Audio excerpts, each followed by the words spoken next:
ഒരു ദീർഘശ്വാസം എടുത്തു നോക്ക്. അതിനെ പുറത്തേക്ക് വിട്.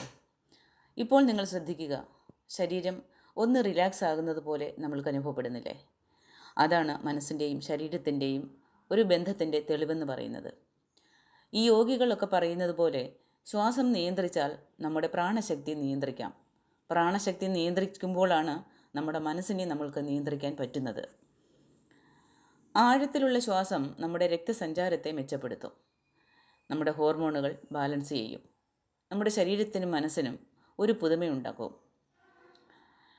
നമ്മുടെ ശ്വാസം നമ്മുടെ ഭാവങ്ങൾ അനുസരിച്ചാണ് മാറുന്നത്. നമ്മൾക്ക് ദേഷ്യം വരുമ്പോൾ ശ്രദ്ധിച്ചു നോക്കിയിട്ടില്ലേ? ശ്വാസഗതി വേഗത്തിലാകും.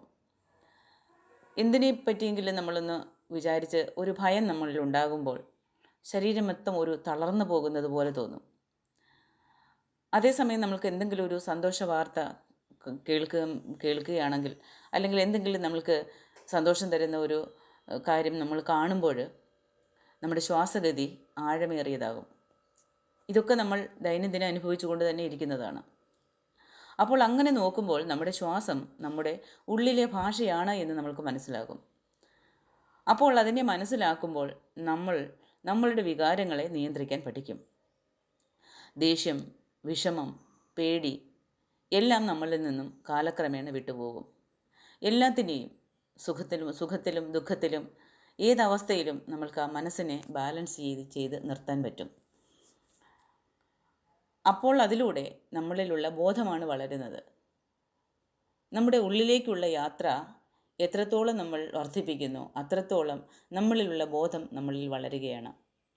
നമ്മുടെ ശ്വാസത്തെ നമ്മൾ ശ്രദ്ധിക്കുമ്പോൾ ഗ്രാജ്വലി നമ്മൾ കാണുന്നത് നമ്മൾ ചിന്തകളല്ല, നമ്മുടെ ശരീരമല്ല, നമ്മൾ അതിനെയൊക്കെ നോക്കിക്കാണുന്ന ഒരു സാക്ഷി മാത്രമാണ് എന്നുള്ള ഒരു തീവ്രമായ ഒരു ബോധം നമ്മളിൽ ഉണ്ടാകും.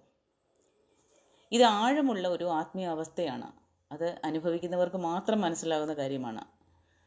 ഇവിടെയാണ് ഭഗവാൻ അല്ലെങ്കിൽ ആ ഒരു ദൈവശക്തിയുടെ സാന്നിധ്യം അനുഭവപ്പെടുന്നത്. ശിവം എന്ന് പറയുമ്പോൾ ഈ സാക്ഷിബോധത്തിൻ്റെ ഒരു പരമാവസ്ഥയാണ്. അവിടെയാണ് നമ്മൾ ആ ശിവം എന്ന് പറയുന്ന ആ ശക്തിയെ മനസ്സിലാക്കുന്നത്. അല്ലാതെ ഈ ശിവൻ എന്ന് പറയുമ്പോൾ നമ്മൾ വെളിയിൽ കാണുന്ന ഭഗവാന്റെ ആ രൂപങ്ങളിൽ കാണുന്ന ഓരോ കാര്യങ്ങൾക്കും ജീവിതത്തിലെ ഓരോ തത്വങ്ങളാണത്. അത് മനസ്സിലാക്കണം. വെറും കാണുന്ന ഒരു രൂപം മാത്രമല്ല ശിവഭഗവാൻ. ഭഗവാന്റെ ആ ഒരു തത്വമാണ്, ഒരു ബോധമാണത്. നമ്മളിലുള്ള തിരിച്ചറിവിൻ്റെ ബോധമാണ് ശിവൻ എന്ന് പറയുന്നത്. ആ അവസ്ഥകൾ മനസ്സിലാക്കാനുമാണ് എല്ലാവരും അവനവൻ്റെ ശ്വാസത്തെ ശ്രദ്ധിക്കാൻ പറയുന്നത്. അപ്പോൾ അവിടെ നമുക്ക് ഒന്നിനെ പറ്റിയും പേടിയുണ്ടാവില്ല, ഒന്നിനെ പറ്റിയിലും അതിര് കടന്ന ആഗ്രഹങ്ങൾ ഉണ്ടാവില്ല, ചിന്തകളുണ്ടാവില്ല. എല്ലാത്തിനെയും ശാന്തമായ ഒരു മനസ്സോടെ നോക്കിക്കാണുന്ന ഒരവസ്ഥയായിരിക്കും നമ്മൾക്കുണ്ടാകുന്നത്. അതേപോലെ തന്നെ ഈ ശ്വാസത്തെ ശ്രദ്ധിക്കുമ്പോൾ നമ്മുടെ ആരോഗ്യത്തിലും ഉണ്ടാകുന്ന ഒരുപാട് മാറ്റങ്ങളുണ്ട്. നമ്മുടെ ഉറക്കം ശരിയാകും, നമ്മുടെ ആരോഗ്യനില ശരിയാകും. ശ്വാസധ്യാനം ചെയ്തു കഴിയുമ്പോൾ ഉറക്കത്തിന് വേണ്ടിയിട്ട് നമ്മൾ വെയിറ്റ് ചെയ്യേണ്ട ആവശ്യമേ ഇല്ല. നമ്മുടെ തലച്ചോറിലെ സമ്മർദ്ദം കുറയുകയാണ്.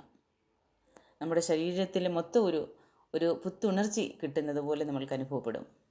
ഓരോ ധ്യാനത്തിൽ നിന്നും നമ്മൾ വെളിയിൽ വരുമ്പോൾ ഒരു പുതിയൊരു ജീവിതം, പുതിയൊരു ജന്മം പോലെ നമ്മൾക്ക് ഫീൽ ചെയ്യും. അതേപോലെ തന്നെ നമ്മളിലുള്ള പല BP, സ്ട്രെസ്സ്, ഇതെല്ലാം നമ്മൾക്ക് അങ്ങനെയുള്ള സമ്മർദ്ദ രോഗങ്ങളൊക്കെ നമ്മളിൽ നിന്ന് വിട്ടുപോകുന്നതായിട്ട് നമ്മൾക്ക് അനുഭവിക്കാൻ പറ്റും. ഇത് ശാസ്ത്രീയമായും തെളിയിച്ചിട്ടുള്ള കാര്യം തന്നെയാണ്. നമ്മുടെ മനസ്സ് ശാന്തമാകുമ്പോൾ നമ്മുടെ ശരീരം ആരോഗ്യമുള്ളതാകും. നമ്മുടെ ശ്വാസം ശരിയാകുമ്പോൾ നമ്മുടെ ജീവിതം തന്നെ ശരിയാകും. ഇപ്പോൾ ഞാൻ ഈ സംസാരിച്ചു കൊണ്ടിരിക്കുന്ന എനിക്കിതേപോലെ കൊറോണ വന്നതിന് ശേഷം എനിക്കിതേമാതിരി ഒരുപാട് നേരം എനിക്ക് സംസാരിക്കാൻ പറ്റില്ല. കിതപ്പ്, ഭയങ്കരമായിട്ടും ചുമയുണ്ടാകും. ഒരുപാട് നേരമല്ല, ഒരു 5 മിനിറ്റ് കൂടുതൽ ഞാൻ സംസാരിച്ച് കഴിഞ്ഞാൽ എനിക്ക് ശ്വാസം തടസ്സം ഉണ്ടാകും, എനിക്ക് ചുമയുണ്ടാകും. അങ്ങനെയൊക്കെ എനിക്ക് ഒരുപാട് ബുദ്ധിമുട്ടുകളുണ്ടായിരുന്നു. ശാരീരികമായിട്ടും എനിക്ക് ഒരുപാട് ബുദ്ധിമുട്ടുകൾ. അതുകൊണ്ട് തന്നെയാണ് എനിക്ക് കട പോലും എൻ്റെ ഷോപ്പ് പോലും എനിക്ക് വിടേണ്ടി വന്നത്. പക്ഷേ ഇന്ന് ഞാൻ ഇപ്പോൾ നിങ്ങളോട് ഈ സംസാരിച്ചു കൊണ്ടിരിക്കുന്ന നിമിഷത്തിൽ ഞാൻ പൂർണ്ണ ആരോഗ്യമാണ് എനിക്ക് എത്ര നേരം സംസാരിച്ചാലും എനിക്ക് എൻ്റെ ശ്വാസത്തിൽ യാതൊരുവിധ പ്രശ്നങ്ങളുമില്ല. എന്നെ വർഷങ്ങളായിട്ട് അലട്ടിക്കൊണ്ടിരുന്ന എൻ്റെ ശരീരത്തിലെ ഓരോ ശാരീരിക അസ്വസ്ഥതകളും എന്നിൽ നിന്നിപ്പോൾ പൂർണ്ണമായിട്ടും വിട്ടുമാറിയിരിക്കുകയാണ്. ആനാപാനസതി ധ്യാനമാണ് ഞാൻ എടുത്തുകൊണ്ടിരിക്കുന്നത്. ആ ധ്യാനത്തിലൂടെയാണ് എൻ്റെ എല്ലാ ശരീരത്തിൻ്റെ അസുഖങ്ങളും അസ്വസ്ഥതകളും എല്ലാം മാറി ഞാനൊരു പുതിയ വ്യക്തിയായിട്ട് മാറിയത്. അതുകൊണ്ട് അങ്ങനെയാണ്. അപ്പോൾ നിങ്ങളിലും ആ മാറ്റങ്ങൾ സംഭവിക്കണം.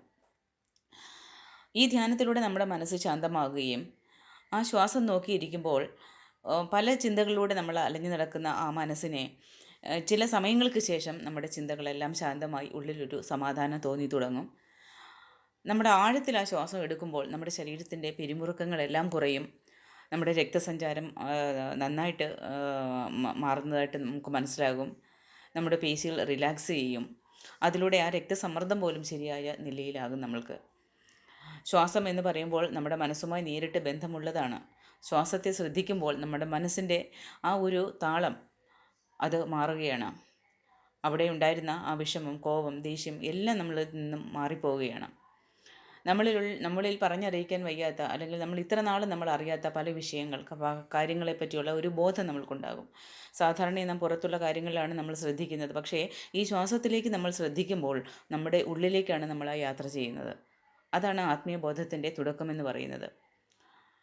ഞാൻ മുന്നേ പറഞ്ഞതുപോലെ തന്നെ നമ്മുടെ ഉറക്കമില്ലാതെ കഷ്ടപ്പെടുന്നവരൊക്കെ ഈ ശ്വാസ പയിർച്ച അല്ലെങ്കിൽ ഈ ആനാപാനസതി ധ്യാനമെടുത്താൽ മതി.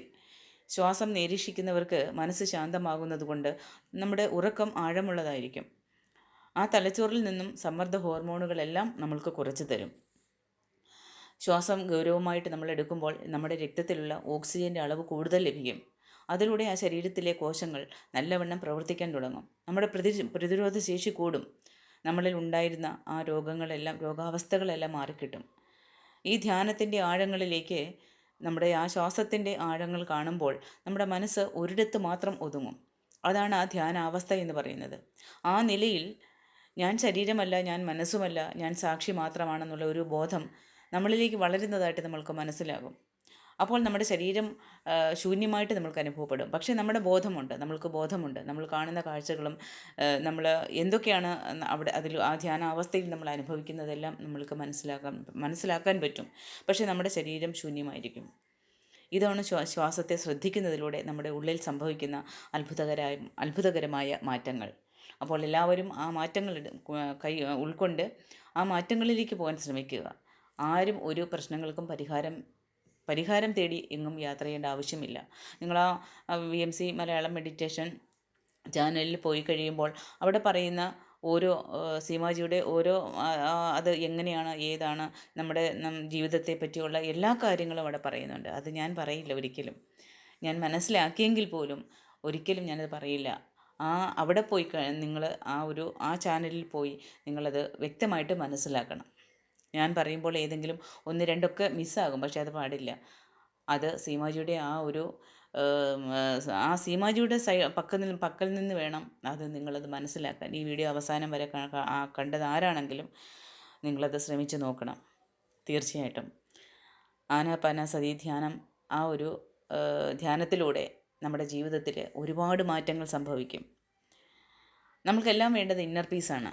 അതാണ് ഇല്ലാത്തത്. അത് കിട്ടും തീർച്ചയായിട്ടും. നമ്മുടെ ശരീരത്തിൽ എന്ത് അസുഖങ്ങളുണ്ടെങ്കിലും അതെല്ലാം മാറിപ്പോകും. അപ്പോൾ എല്ലാവർക്കും നന്മകൾ നേരുന്നു. അടുത്ത വീഡിയോയിൽ കാണാം. അതുവരെയ്ക്കും നന്ദി, നമസ്കാരം.